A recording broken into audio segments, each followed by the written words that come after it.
الحمد لله نحمده ونستعينه ونستغفره ونعوذ بالله من شرور أنفسنا ومن سيئات أعمالنا من يهد الله فلا مضل له ومن يضلل فلا هادي له ونشهد أن لا إله إلا الله وحده لا شريك له ونشهد أن سيدنا وحبيبنا ومولانا محمدا عبده ورسوله الذي أرسله بالحق بشيرا ونذيرا وداعيا إلى الله بإذنه وسراجا منيرا فقد قال الله تعالى في كلامه المجيد وفرقان الحميد أعوذ بالله من الشيطان الرجيم بسم الله الرحمن الرحيم إن الله وملائكته يصلون على النبي يا أيها الذين آمنوا صلوا عليه وسلموا تسليما اللهم صل على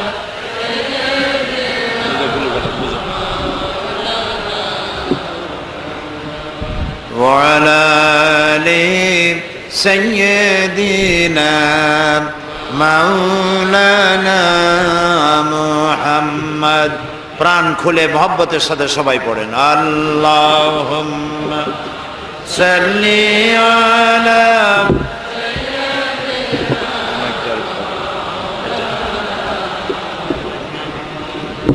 ওয়া আলা আলি সাইয়্যিদিনা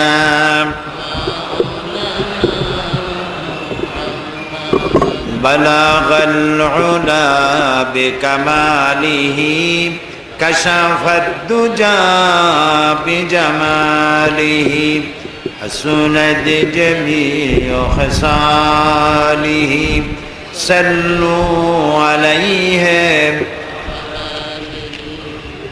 درفشانی نے تیری قطاروں کو دریا کر دیا دل کو روشن کر دیا آنکھوں کو بینا کر دیا بلغ العلا بکمالہ کشف الدجى بجمالہ حسنت جمیع خصالہ صلوا علیہ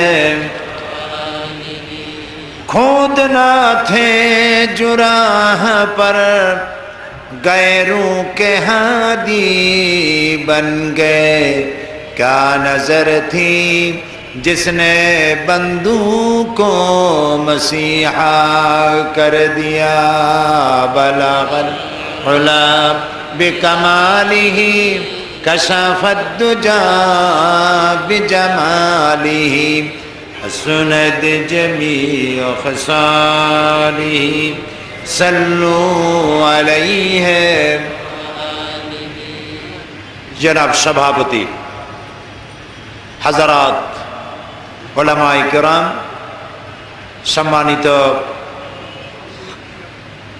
উপস্থিত ভাইয়েরা পর্দার আড়ালের মা এবং বোনেরা আসসালামু আলাইকুম ওয়া রাহমাতুল্লাহি ওয়া বারাকাতুহু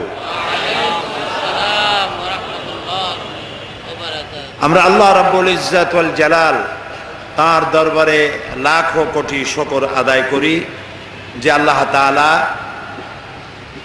খিলগাহ ইসলামী পাঠাগার এবং সমাজ কল্যাণ পরিষদ কর্তৃক আয়োজিত 3 দিন ব্যাপী ঐতিহাসিক তাফসীরুল কোরআন মাহফিলের আজ 28তম বার্ষিকী উদযাপন উপলক্ষে আয়োজিত এ মাহফিলের প্রথম দিনে আমাদেরকে শরীক হওয়ার তৌফিক এনায়েত করলেন। সেই মনিবের দরবারে শুকরিয়া আদায় করি। আমরা সকলে পড়ছি আলহামদুলিল্লাহ। মোহব্বতের সাথে আমরা সবাই পড়ি আলহামদুলিল্লাহ। রব্বানা লাকাল হামদ হামদান কাসীরান তাইয়্যিবান মুবারাকান ফীহি ইয়া রাব্বি লাকাল হামদু কামা ইয়ানবাগি লিজালালি ওয়াজহিকা ওয়া আযীমি সুলতানিকা। আমরা আল্লাহ তাআলার শুকরিয়া আদায় করে নিলাম। আল্লাহ তাআলা দয়া করে আমাদেরকে কোরআনের মাহফিলে হাজির করেছেন। তিনি যদি আসতে না দিতেন আমরা কেউ আসতে পারতাম না। এটি মাবুদের দয়া। পূর্ণ একটি বছর পর আবারও আমরা এই পল্টনের ঐতিহাসিক পল্টন ময়দান, অনেক ইতিহাসের চড়াই উতরাইয়ের সাক্ষী এই পল্টন ময়দান। এই ময়দানে আমরা কোরআনে কারীমের আলোচনা করার সুযোগ পাই প্রতি বছর। এটি আল্লাহ তাআলার মেহেরবানি। প্রশংসা করছি আল্লাহ পাকের, যিনি সুযোগ আমাদেরকে এনায়েত করেছেন। এবং আলোচনার শুরুতে আমি স্মরণ করছি ইসলামী পাঠাগার সমাজ কল্যাণ পরিষদের প্রতিষ্ঠাতার সভাপতি শহীদ আবুল কাসেমের কথা। আল্লাহ তাআলা তাকে জান্নাতুল ফেরদাউসের মেহমান বানিয়ে নিন এবং তার সমস্ত নেক আমলগুলি আল্লাহ তাআলা কবুল করে নিন। তার সাইয়াদগুলি আল্লাহ হাসানাত দিয়ে বদলায় দিন। প্রিয় ভাই সব, কোরআনে কারীমের মতো আজিম একখানা কিতাব পৃথিবীতে আর নাই। এটি সর্বশ্রেষ্ঠ এবং সর্বশেষ আল্লাহ পাকের তরফ থেকে বান্দাদের হেদায়েতের জন্য নাজিলকৃত কিতাব। এরকম আরেকখানি কিতাব পৃথিবীতে আর নাই, আর আসবেও না।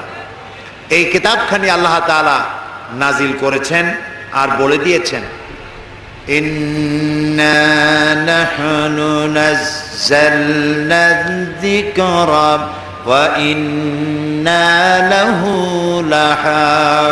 লাহাফিজুন। কোরআন নাজিল করেছি আমি, আর এর সংরক্ষণ করব আমি। সুবহানাল্লাহ। কোরআন সংরক্ষণ কে করবেন? যিনি নাজিল করেছেন তিনি সংরক্ষণ করবেন বলে ওয়াদা করেছেন। আমরা বলি সুবহানাল্লাহ। এ কোরআনের কেউ কোনো পরিবর্ধন কেউ করতে পারবে না, এটাকে নষ্ট করতে পারবে না। এই কোরআন একটি মৃত্যুপ্রায় জাতিকে জিন্দা করে দিয়েছিল। যে জাতি চুরি করত, ডাকাতি করত, জেনা করত, হত্যা করত, ধর্ষণ করত, এমন কোনো পাপ নাই যে জাতির লোকেরা করত না। সেই জাতির কাছে কোরআন এসে গোটা জাতির আমূল পরিবর্তন করে দিল। মরা জাতি কি হয়ে গেল? জিন্দা হয়ে গেল। বলেন কি হয়ে গেল? জিন্দা হয়ে গেল মরা জাতি। এই মরা জাতির মধ্যে একজন ছিলেন হযরত ওমর রাদিয়াল্লাহু তাআলা আনহু। তিনিও জেহালাতের কারণে মৃত্যুপ্রায় ছিলেন। এই কোরআনের সংস্পর্শে যখন তিনি এলেন, তিনি ছিলেন জিরো। কোরআন তাকে বানালো কি? হিরো বানিয়ে দিল। এটাই কোরআন শরীফের মুজিজা। কোরআনের কাছে যদি হিরোরা এসে বেয়াদবি করে, কোরআন তারে কি বানায়? জিরো বানায়। আর জিরোরা এসে কোরআনের মর্যাদা দিলে তাহলে জিরো কি হয়ে যায়? হিরো হয়ে যায়। এ হচ্ছে সেই কোরআন।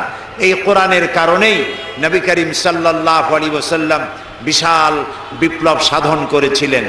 আর এই কোরআন আমাদের কাছে আজও আছে, কিন্তু আমাদের কপাল ভালো হলো না। আল্লাহ রাব্বুল আলামিন বলছেন, তাহা মা আনজালনা আলাইকাল কুরআনা লিতাশকা।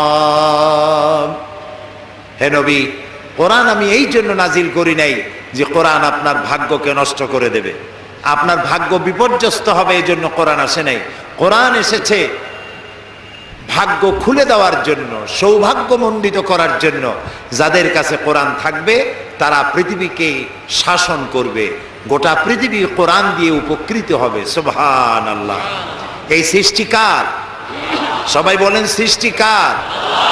আকাশ কার? জমিন কার? বাতাস কার? এই গোটা সৃষ্টি জগৎ কার? কুল কায়নাতের মালিক যিনি, তিনি কোরআন নাজিল করেছেন এই মানব গোষ্ঠীর উন্নতির জন্য, অগ্রগতির জন্য, এই পৃথিবীতে সুখ শান্তি নিয়ে বেঁচে থাকবে সেই জন্য কোরআন নাজিল হতে থাকলো। আর নবী করিম সাল্লাল্লাহু আলাইহি ওয়াসাল্লাম মুখস্থ করতে লাগলেন। সুবহানাল্লাহ। তখন কোনো প্রেস ছিল না, তখন রেডিও ছিল না, টেলিভিশন ছিল না, এগুলি ছড়িয়ে দেওয়ার মতো পথ ছিল না। সেই জন্য নবী করিম সাল্লাল্লাহু আলাইহি ওয়াসাল্লাম মুখস্থ করতেন এবং সাহাবায়ে কেরামদেরকে লিখতে বলতেন। তারা লিখতেন কাগজে।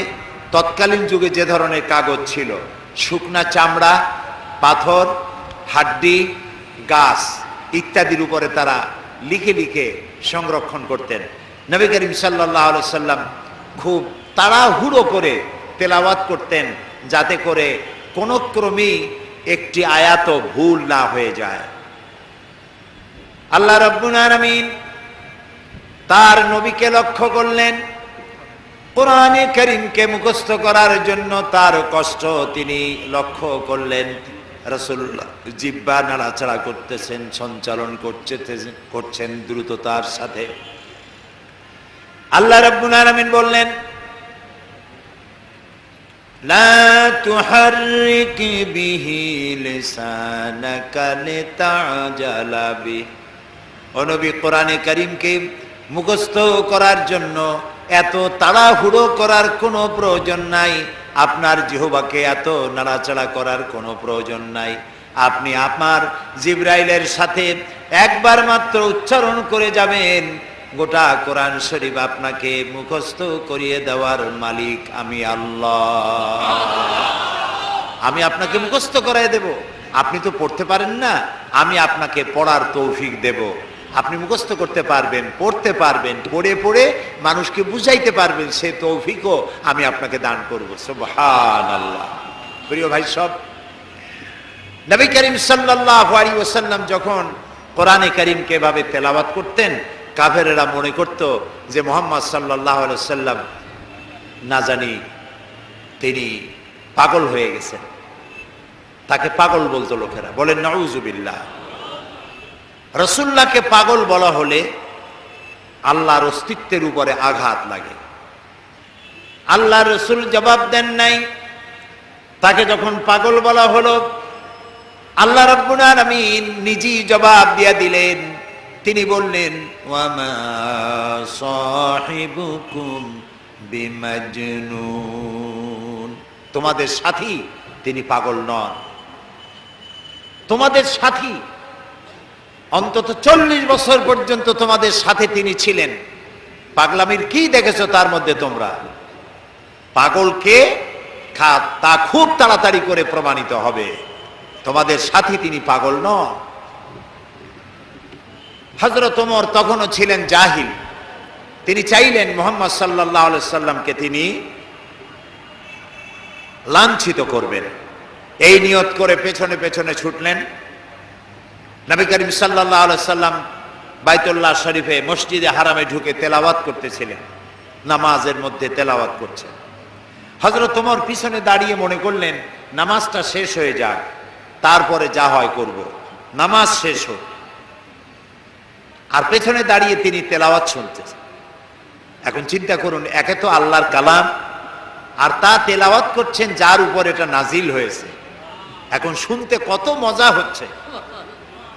হযরত ওমর বলেন, আমি মনে মনে ভাবলাম মুহাম্মদ সাল্লাল্লাহু আলাইহি ওয়াসাল্লামকে জেনে ধরেছে। মনে হয় কোনো জেন তাকে এসে এই কথাগুলি শিখিয়ে দিতেছেন, নইলে তিনি এগুলি পান কোথায়? হযরত ওমর বলেন, আমি যখন চিন্তা করলাম নবীজিকে জেনে ধরেছে, তিনি তখন তার নামাজের ভেতরে আমার এ কথার জবাব দিয়া দিলেন।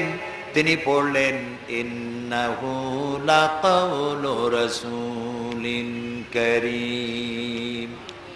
এটি কোনো জেনের কথা নয়, এ হচ্ছে মহান বার্তাবাহকের বর্ণনা। একজন মহান বার্তাবাহক রাসূল অর্থাৎ জিবরাইলের প্রতি তিনি ইঙ্গিত করেছেন, তার নাজিলকৃত তিনি বার্তাবাহক হয়ে বর্ণনা করেছেন, এটি সেই কথা।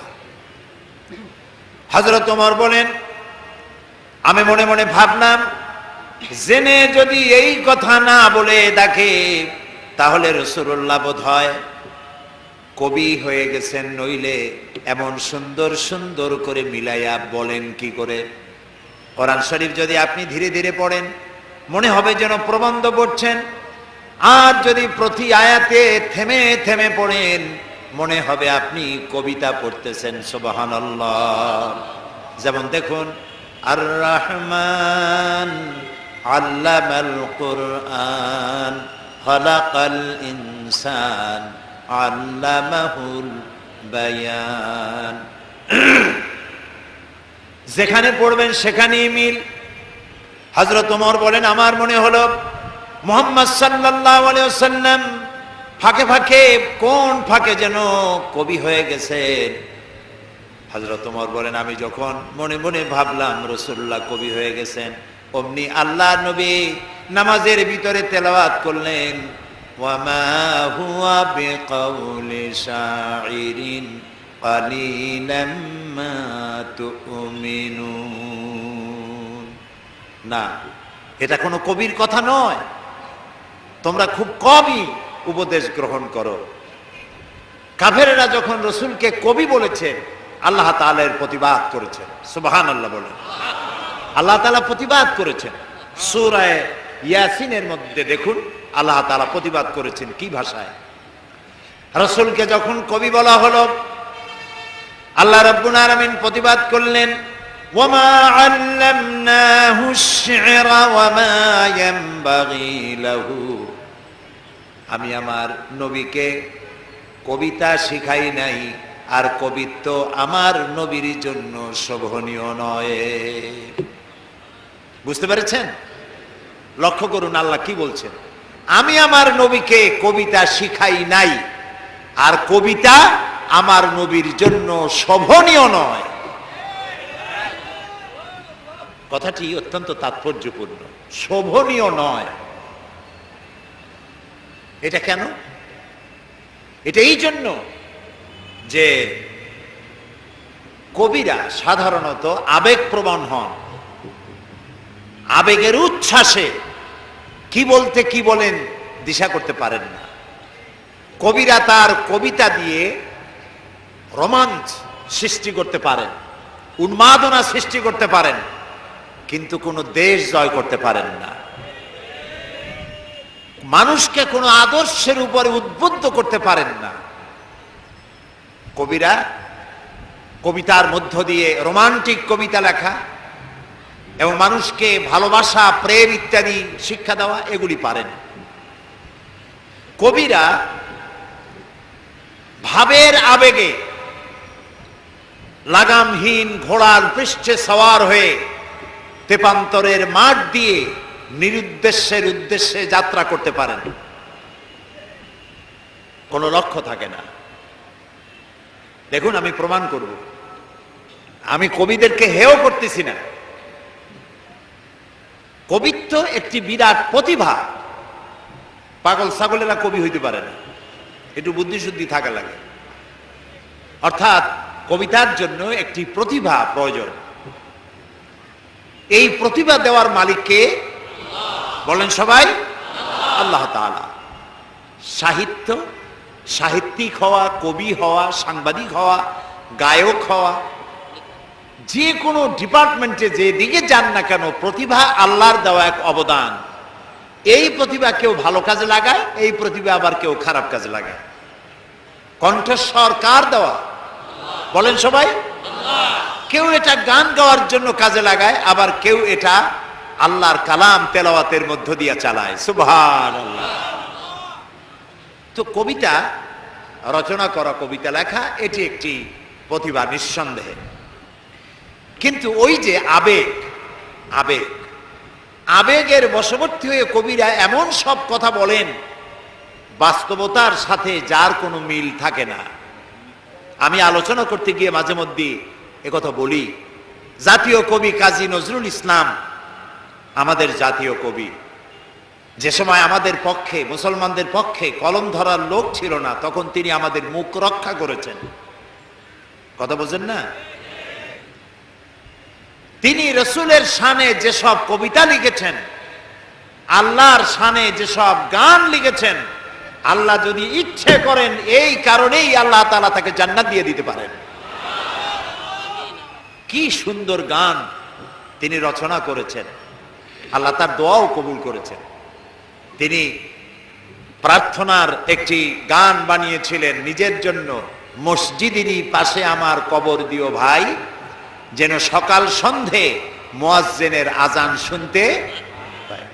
তার এই আকাঙ্ক্ষা, এই আকুতি, এটা কি কবুল হয়েছে? এরকম আসতে বলেন কেন? আপনারা ঢাকার মানুষ, চোখে তো দেখতেছেন কবুল হয়েছে কিনা? কবুল হয়েছে। এবং মসজিদের পাশেই কবর হয়েছে। মসজিদের আজান শোনার জন্য তিনি কবর চেয়েছেন মসজিদের পাশে। আবার এমন কবিরও জন্ম হয়েছে বাংলাদেশের, দুর্ভাগ্যক্রমে এদেশে, যে লোক আজানের মধ্যে বেশ্যার আওয়াজ শোনে। এমন কপাল পোড়া কবির জন্ম এখানে হয়েছে, ঠিক না? এখন কাজী নজরুল ইসলাম বিশাল প্রতিভা, বিশাল প্রতিভা। আর প্রতিভা যার হয় ছোটবেলা থেকেই বোঝা যায়।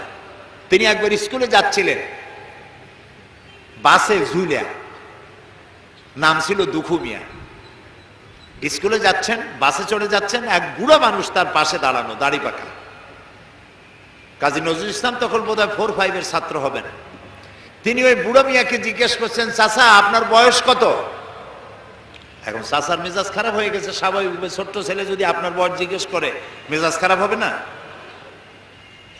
রাগ করে বলছে যে আমার বয়স কত, তা তোমার দরকার কি? কয় না চাচা, একটু জানতে চাচ্ছি আপনার বয়স কত। তো বেচারা বলেছে আমার বয়স 60 বছর তো পার হয়ে গেছে। কেন জিজ্ঞেস করলে বাবা? কাজী নজরুল ইসলাম বললেন যে জিজ্ঞেস করলাম এই কারণে, 60 বছর বয়স হয়েছে, এখন আপনি নিজ পায়ে দাঁড়াতে শেখেন নাই। লোকটি তাকায় দেখলো তার নিজের পা একখানা নজরুলের পায়ের উপরে। তখন ওই বাচ্চা বুড়া বলতেছে, মর্নিং শোজ দ্য ডে, প্রভাতই বলে দেয় দিনটা কেমন যাবে। সুতরাং এই বাচ্চা তো বড় হলে কিছু একটা হবে। তিনি বিশাল মাপের কবি, কিন্তু দেখুন আবেগে তাকে কোথায় নিয়ে গেছে, বাস্তবতার যেখানে মিল নেয়।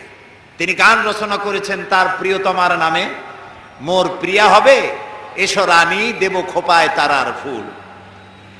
যাকে উদ্দেশ্য করে তিনি এই গানটা লিখেছেন, সেই প্রিয়তমাকে যদি সত্যি তিনি পেতেন, তাহলে আকাশের তারা খসায় এনে খোপায় পরাতে পারতেন কি? পারতেন। তিনি বলেছেন, ওই গানের মধ্যেই বলেছেন যে তোমাকে যদি পাই তাহলে রংধনুর রং আর জ্যোৎস্নার রং দুটোতে মিলিয়ে আলতা বানিয়ে তোমার পায়ে পরিয়ে দিতাম। আছে না গানে? সত্যি যদি ওই প্রিয়তমাকে তিনি লাভ করতে পারতেন, তাহলে রংধনুর রং আর জ্যোৎস্না মিলিয়ে আলতা বানাইতে পারতেন। এই কথাগুলি হচ্ছে কবিরা কবিতা লিখতে গিয়ে আবেগ প্রবণ হন, আবেগের উচ্ছ্বাসে যা লেখেন বাস্তবতার সাথে তার কোনো মিল থাকে না। এক্ষেত্রে আমি কবি হাফিজের কথাও বলি, পারস্যের নাম করা কবি, কবি হাফিজ। তিনি তার প্রিয়তমার জন্য তিনি গান উৎসর্গ করলেন। সেখানে তিনি লিখলেন ফার্সি কবিতা। তার অর্থ ছিল এরকম যে আমার প্রিয়তমার লাল গালের উপরে একটি কালো তিল আছে, প্রিয়তমার লাল গালে একটি কালো তিল আছে। এই তিলটি যদি আমি লাভ করতে পারি, এটি যদি আমি পাই, তাহলে সামারকান্দ এবং বুখারার মতো রাজত্ব আমি বিলাই দিতে পারি। তখন সামারকান্দ এবং বুখারার রাজা ছিলেন তৈমুর লং। তৈমুর লং এই গান শুনিয়া পুলিশ পাঠায় দিল, ব্যাটারে ধরে নিয়ে। হাফিজ তো প্রমাদ গুনলেন এবং বুঝতে পেরেছেন তাকে ধরতে পুলিশ পাঠানো হলো কেন। তিনি পথে পথে গানটারে উল্টায় ভালাইলেন। বাদশার দরবারে হাজির তৈমুর লং জিজ্ঞেস করলেন, হাফিজ তুমি তোমার প্রিয়তমার প্রেমে পড়ে গলায় দড়ি দিয়া মরো, আমার রাজত্ব বিলাই দিতে পারো, তোমার প্রিয়তমার তিলের কারণে এই অধিকার তোমার কে দিল? হাফিজ বলছে, জাহাপানা আপনি কি শুনেছেন? শুনেছি তোমার কবিতার শেষ লাইন আছে সামারকান্দ বা বুখারা। কয় না জাহাপানা, আপনি ভুল শুনেছেন। আমার দ্বিতীয় লাইনটা ছিল সেমানকান ওয়া খুরমারা। এর অর্থ হচ্ছে আমার প্রিয় তোমার লাল গালের কালো তিলটি যদি আমি লাভ করতে পারি, তাহলে 1 মণ চিনি আর 3 মণ খোরমা বিলাই দিতে পারি। এখন আমি এই কথাগুলি শোনালাম এই কারণে যে কবিত্ব একটি প্রতিভা নিঃসন্দেহে, কিন্তু কবিরা আবেগপ্রবণ হন, উচ্ছ্বসিত হন, আবেগে এমন সব কথা বলেন যা বাস্তবতার সাথে মিল নাই। এই জন্য কবি আর নবী এই দুটির মধ্যে পার্থক্য হচ্ছে আকাশ আর জমিন। নবীরা আবেগপ্রবণ হতে পারেন না, আবেগের উচ্ছ্বাসে এমন কথা তারা বলতে পারেন না যার সাথে বাস্তবতার কোনো মিল নাই, এমন কথা নবীরা বলতে পারে না। সেই জন্য আল্লাহ তাআলা পরিষ্কার করে বলেছেন, ওমা আল্লামনাহু শায়রা ওমা ইয়ামবাগি লাহু, আমার নবীকে আমি কবিতা শেখাই নাই, আর কবিত্ব আমার নবীর জন্য শোভনীয় নয়। সুবহানাল্লাহ, সুবহানাল্লাহ। এবার চলুন, হযরত ওমর রাদিয়াল্লাহু তাআলা আনহু কি করতেছেন পিছনে বসে। হযরত ওমর রাদিয়াল্লাহু তাআলা আনহু তিনি মনে করলেন নবীজি কবি হয়ে গেছেন। আল্লাহর নবী নামাজের ভিতরে শোনায় দিলেন, ওয়ামা হুয়া বিকাউলি শাইরিন কালিলাম মা তুমিনুন। না, এটা কবির কথা নয়। হযরত ওমর ভাবলেন, আচ্ছা কবির কথা না, এটা উনি বুঝলেন কি করে? আমি মনে মনে চিন্তা করছি এটা কবির কথা, উনি এটাকে প্রতিবাদ করলেন আমার প্রশ্ন না শুনেই। তাহলে তো মনের কথা যখন বোঝেন তখন তো শুধু কবি না, গণকও হয়ে গেছে। হযরত ওমর বলেন, আমি যখন মনে মনে ভাবলাম মুহাম্মদ সাল্লাল্লাহু আলাইহি ওয়াসাল্লাম তিনি গণক হয়ে গেছেন, অমনি নবীজি সে কথারও জবাব দিলেন। নামাজের ভেতরে তিনি পড়লেন, ওয়ালা বিকাউলি কাহিনিন কালিলাম মা তাযাক্কারুন। না না, এটা কোনো গণকের কথা নয়, তোমরা খুব কমই উপদেশ গ্রহণ করে থাকো। হযরত ওমর বলছেন, এবার আমার মনে হচ্ছে যেন আমার পায়ের তলা থেকে মাটি খসে যাচ্ছে। কি আশ্চর্য কথা! মনে মনে যা চিন্তা করি তার জবাব উনি দেন। এটা জেনের কথা না, এটা কবির কথা না, এটা গণকের কথা না, তবে এটা কি? তোমার বলেন, আমি যখন মনে মনে ভাবলাম তবে এটা কি, অমনি রাসূলুল্লাহ নামাজের ভেতরে আমার সে কথারও জবাব দিলেন। তিনি পড়লেন, তানজিলাম মির রাব্বিল আলামিন। এটি আল্লাহ পাকের নাজিলকৃত কিতাব, এটি কোরআন। হযরত ওমর তিনি বলছিলেন, আমার মনে হচ্ছে না যেন ইসলাম, ঈমান তার শেকড় শুদ্ধ আমার কলিজার মধ্যে গেড়ে বসতেছে। কিন্তু তখনও তার কিসমতে ঈমান হয় নাই, ঈমান আনতে পারেন নাই। পরবর্তী সময় তো ঈমান এনেছিলেন। প্রিয় ভাই সব, আল্লাহ তাআলার কাছে আমার খুব আশা ছিল। দুনিয়ার 4টি মহাদেশের প্রায় অর্ধশত দেশ ভ্রমণ করেছি, কিন্তু মিশর আমার দেখা হয়নি। মুসা আলাইহিস সালামের দেশ, ফেরাউনের দেশ, ইউসুফ আলাইহিস সালামের দেশ, সালেহ আলাইহিস সালামের দেশ, ইব্রাহিম আলাইহিস সালামের শ্বশুর বাড়ি। তা আল্লাহ তাআলা সেই জায়গা দেখার তৌফিক দিলেন। গেলাম সেই জায়গায়, কায়রো থেকে প্রায় 600 কিলোমিটার দূরে তুরে সায়না, যেখানে আল্লাহ মুসা আলাইহিস সালামের সাথে কথা বলেছিলেন। আমার জীবন ধন্য।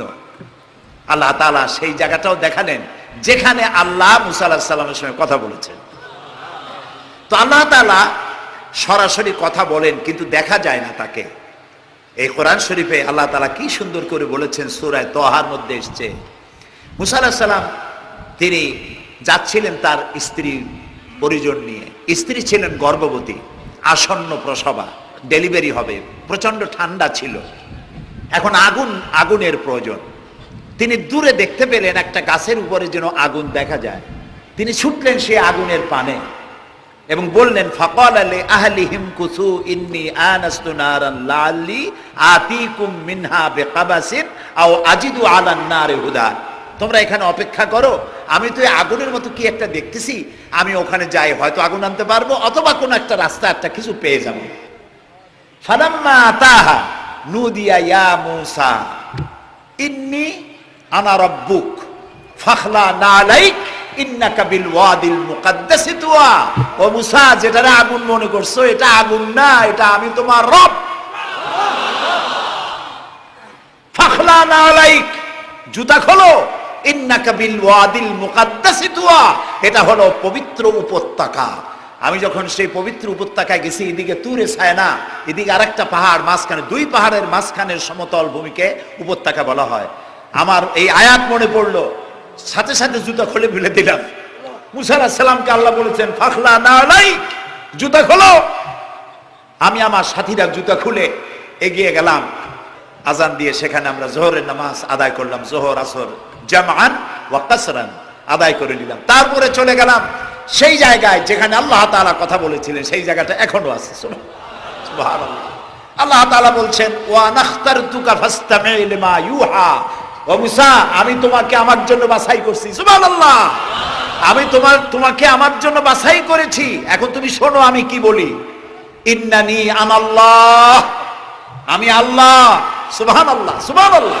আমি আল্লাহ, লা ইলাহা ইল্লা আনা, আমি ছাড়া কোনো ইলাহ নাই। ফাবুদনি ওয়া আকিমিস সালাতা লিযিকরি, অতএব আমার ইবাদত করো আর আমার শরণার্থে নামাজ কায়েম করো। সুবহানাল্লাহ। ওইখানে দেখলাম দুইটা ধর্মীয় প্রতিষ্ঠান, একটা হলো মসজিদ আর একটা হলো গির্জা, একদম গায়ে গায়ে লাগানো। দুনিয়ার ইহুদি খ্রিস্টান আর মুসলমানেরা এক জায়গায় নামাজ পড়তেছে আর যার যার মতো ইবাদত করতেছে, কোনো ঝগড়া নাই। ইহুদিরাও যাচ্ছে আর খ্রিস্টানেরও যাচ্ছে, মুসলমানেরও যাচ্ছে। আমি সেখানে একটা বক্তব্য রাখলাম, বললাম দুনিয়ার ঐক্য কোন রাজনৈতিক ঐক্যে পৃথিবীর মানুষকে ঐক্য বানাতে পারবে না, ইসলাম দিয়েই ঐক্য করা যাবে, এটাই হলো তার প্রমাণ। সেখান থেকে 5 দিনে 2000 কিলোমিটার জায়গা আমি দৌড়াইছি। হযরত সালেহ আলাইহিস সালামের কবর জিয়ারত করেছি, ইলিয়াস আলাইহিস সালাম, হযরত হারুন আলাইহিস সালাম, তারপরে হযরত লোকমান, কোরআন শরীফে যে সূরা লোকমান আছে, হযরত লোকমান, তার কবর জিয়ারত করার তৌফিক আল্লাহ তাআলা দান করেছেন।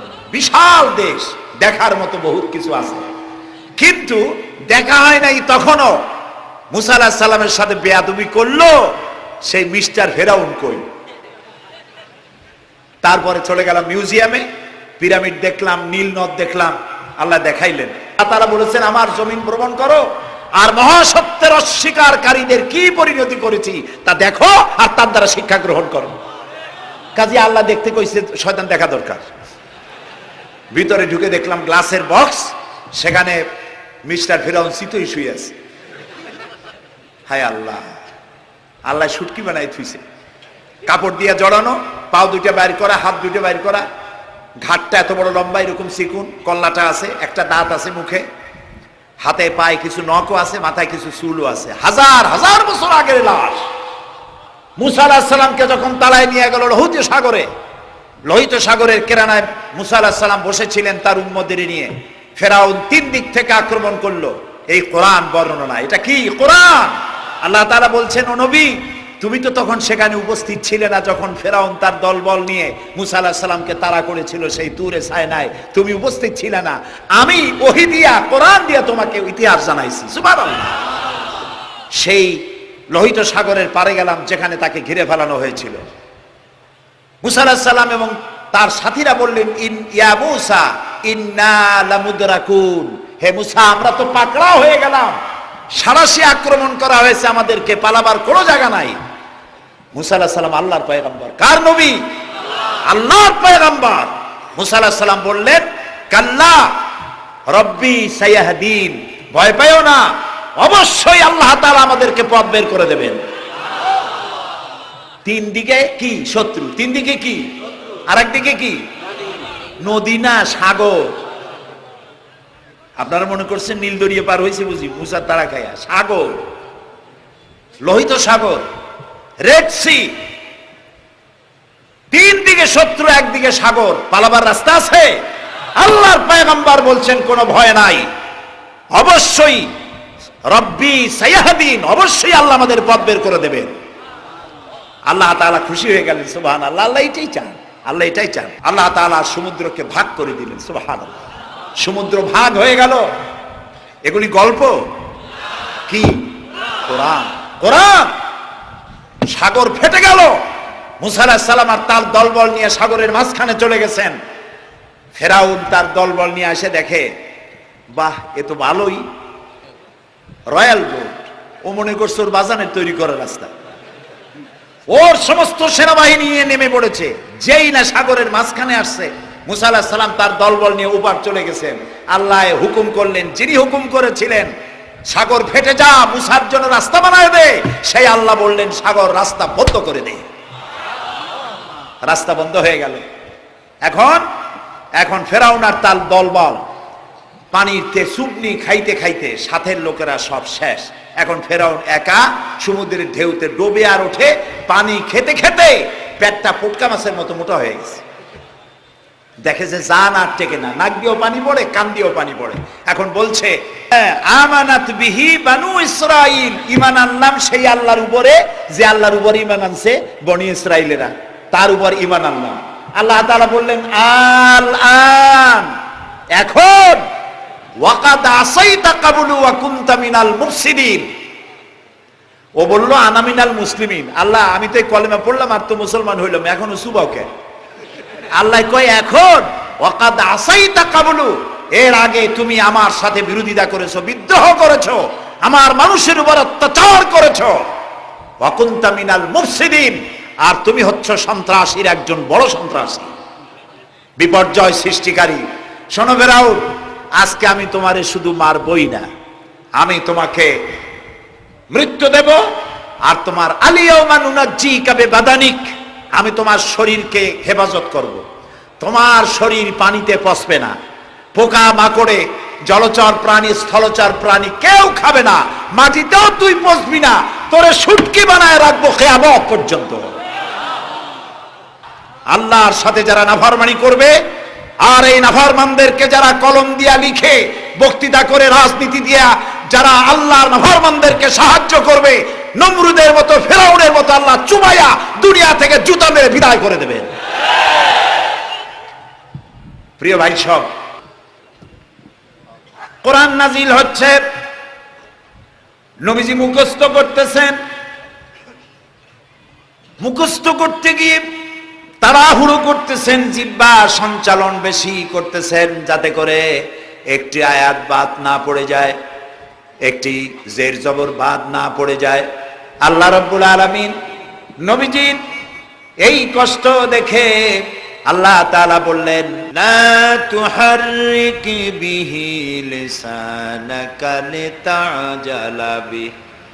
ও নবী, কোরআনে কারীমকে মুখস্থ করার জন্য এত তাড়াহুড়ো করার কোনো প্রয়োজন নাই, আপনার জিহ্বাকে এত নাড়াচাড়া করার কোনো প্রয়োজন নাই।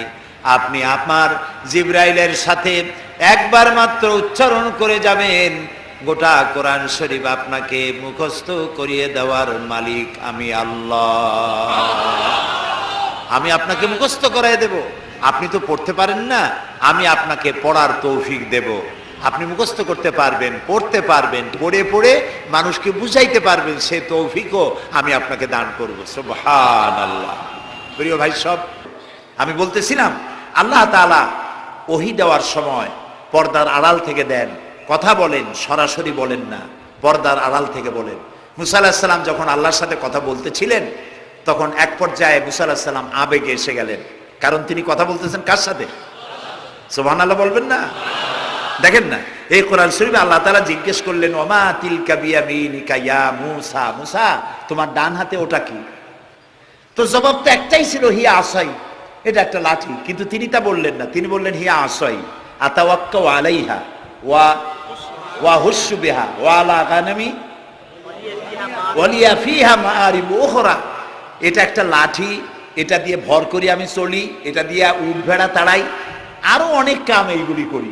এতগুলি কথা তো আল্লাহ জিজ্ঞেস করছিলেন না। আল্লাহ বলছেন ওটা কি বললে সারলো লাঠি, তো লম্বা করলেন কেন এত কথা? লম্বা করছেন এই কারণে, মুসা আলাইহিস সালাম কথা বলছেন তার রবের সাথে, হঠাৎ করে এই প্রশ্নটা করে লাঠি বললাম, আর আল্লাহ যদি কথাটা কাট করে দেয় তাহলে তো কথা লম্বা হইল না। আল্লাহর সাথে বেশি লম্বা কথা যেন বলতে পারি, সেই জন্য তিনি লম্বা বানায় দিলেন তার জবাব। সুবহানাল্লাহ। মুসা আলাইহিস সালাম বলছেন রব্বি আরিনি, আল্লাহ কয় লান তারানি, দেখতে পারবে না। তিনি আবারও কয় আল্লাহ আমি তোমারে দেখতে চাই। আল্লাহ তাআলা বললেন তাহলে একটা ইন্টারভিউ দাও, পারবা কিনা। আল্লাহ তাআলা তার 70,000 নূরের পর্দার ভেতর থেকে নূরের তাজাল্লি নিক্ষেপ করলেন পাহাড়ের উপরে। খাররা মুসা সায়কা, মুসা আলাইহিস সালাম শুধু এক পলক সেই নূরের ঝলক চোখে লাগলো, সহ্য করতে পারেননি, আল্লাহু আকবার বলে চিৎকার মেরে বেহুশ হয়ে পড়ে গিয়েছে। আল্লাহ তাআলাকে দেখা যাবে না, এই চর্মচক্ষু দিয়ে দেখা যাবে না। লা তুদরিকুহুল আবসার, কোন দৃষ্টি শক্তি তার দৃষ্টির সীমানার ভেতরে আল্লাহকে পরিব্যাপ্ত করতে পারবে না। তবে আল্লাহ তাআলা এক সময় দেখা দেবেন। জান্নাতীদেরকে আল্লাহ তাআলা জিজ্ঞেস করবেন, ও আমার জান্নাতীরা, বেহেশতবাসীরা, দুনিয়ায় যেসব ওয়াদা করছিলাম এইসব কাম করলে জান্নাত পাইবা, তোমরা টাটকা টাটকা সুখগুলা বাদ দিয়া আমারে না দেখা, আমার দোজক না দেখা, জান্নাত না দেখা তাহাজ্জুদ করছিলা, দিন কায়েমের জন্য কষ্ট করছিলা, জেল খাটছো, জরিমানা দিয়েছো, ফাঁসির মঞ্চে চড়েছো, কিচ্ছু পরোয়া করো নাই, আমারে না দেখা তোমরা আমারে ভালোবাসছো, তো জান্নাতের যেসব ওয়াদা করছিলাম পাইছো? জান্নাতীরা বলবেন নাম, আয় আল্লাহ পাইছি। আল্লাহ তাআলা বলবেন ওয়ালাদাইনা মাজিদ, আমার কাছে আরো আছে। সুবহানাল্লাহ, সুবহানাল্লাহ, আরো আছে। বেহেশতীরা চিন্তা করবে এর থেকে আর আছে কি? আল্লাহর নবী বলবেন, আয় আল্লাহ রাব্বুল আলামিন, জান্নাতবাসী আমার উম্মতেরা বুঝতে পারে নাই তোমার কাছে বেশি কি আছে, তারা বুঝতে পারে নাই। আল্লাহ রাব্বুল আলামিন আমার উম্মতেরা মা বাপ স্ত্রী পুত্র পরিজন ফেলে হিজরত করলো, জেল জরিমানা উঠালো, এত কষ্ট যার জন্য করলো, সেই সৃষ্টিকর্তা আল্লাহকে তারা এখনো দেখতে পায় নাই। আল্লাহ তাআলা তারা তোমাকে দেখতে চায়, সাহস নাই তাদের বলার।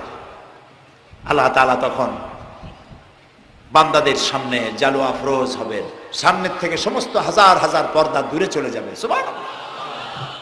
কোরআন শরীফে আছে আল্লাহ তাআলা রব, তিনি আমাদের কি রব। জালু আফরোজ হবেন জান্নাতীদের সামনে, রব তাকায় থাকবেন বান্দাদের দিকে, আর বান্দারা তাকিয়ে থাকবে রবের দিকে। লক্ষ বছর চলে যাবে, কেউ টের পাবে না কোন ভাগ্যে এত বছর চলে গেল। আল্লাহ আল্লাহ আল্লাহ। কিয়ামতের দিন জান্নাতের যে অনুষ্ঠানে তুমি তোমার বান্দাদেরকে দেখা দিবা, আমরা তো গুনাহগার, অত বড় আশা করতে পারি না, তবু আশা করতে ক্ষতি কি? তোমার নাম রহমান রহিম। জান্নাতের যে অনুষ্ঠানে তুমি তোমার বান্দাদের সাথে দেখা করবা, সেই অনুষ্ঠানের কোন এক কোনায় কানায় আমাদেরকে একটু বৈশা তোমারে দেখার তৌফিক দিয়ে দিও মাবুদ। আমরা কি আল্লাহর সাথে দেখা করতে চাই? বলেন, দেখা করতে চাই? যারা জবাব দেন নাই তারা কিন্তু বিপদে। আমরা কি আল্লাহর সঙ্গে দেখা করতে চাই?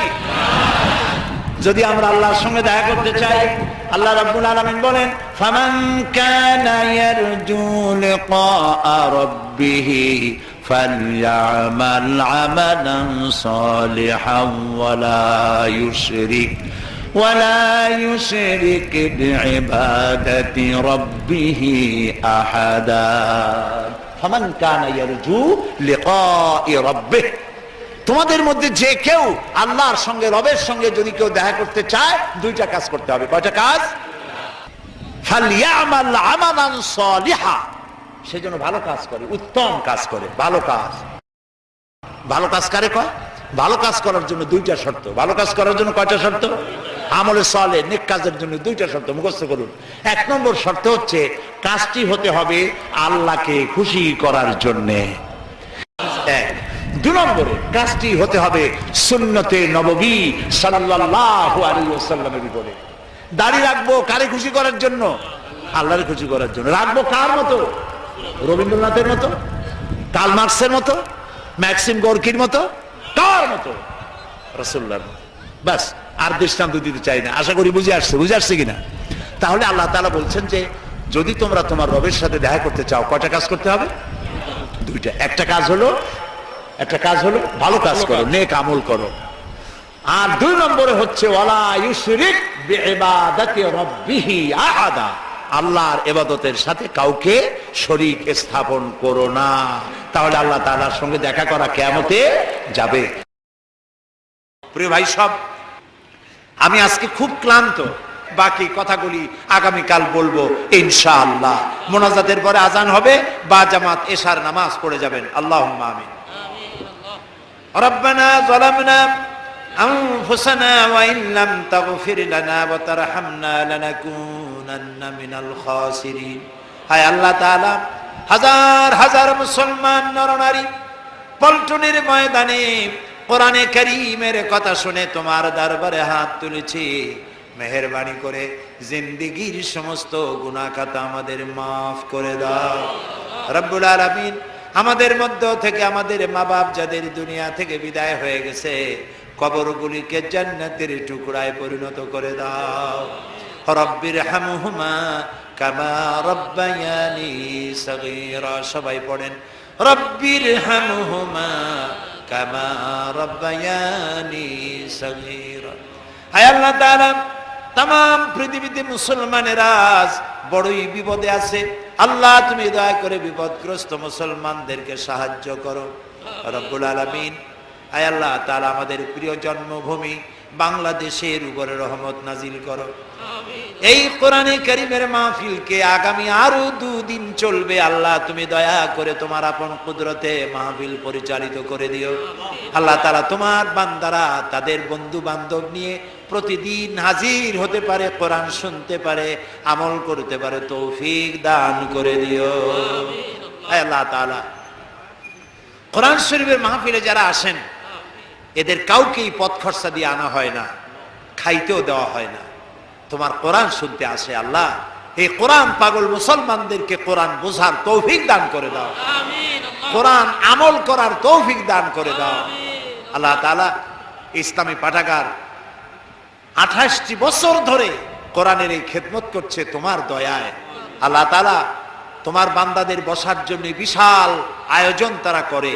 আল্লাহ তাআলা, তারা যেন ঋণগ্রস্ত হয়ে না থাকে, প্রতিদিন তোমার বান্দাদেরকে এদেরকে সাহায্য করার তৌফিক মন তুমি তৈরি করে দিও। আল্লাহ তাআলা, ইসলামী পাঠাগার ডেকোরেটরদের কাছে, মাইকের কাছে, লাইটের কাছে, প্রচার বিভাগের কাছে কোনো রকম ঋণগ্রস্ত না থাকে, তোমার বান্দা বান্দিরা প্রয়োজন মাফিক পয়সা করি দিতে পারে, তৌফিক সকলকে দান করে দিও।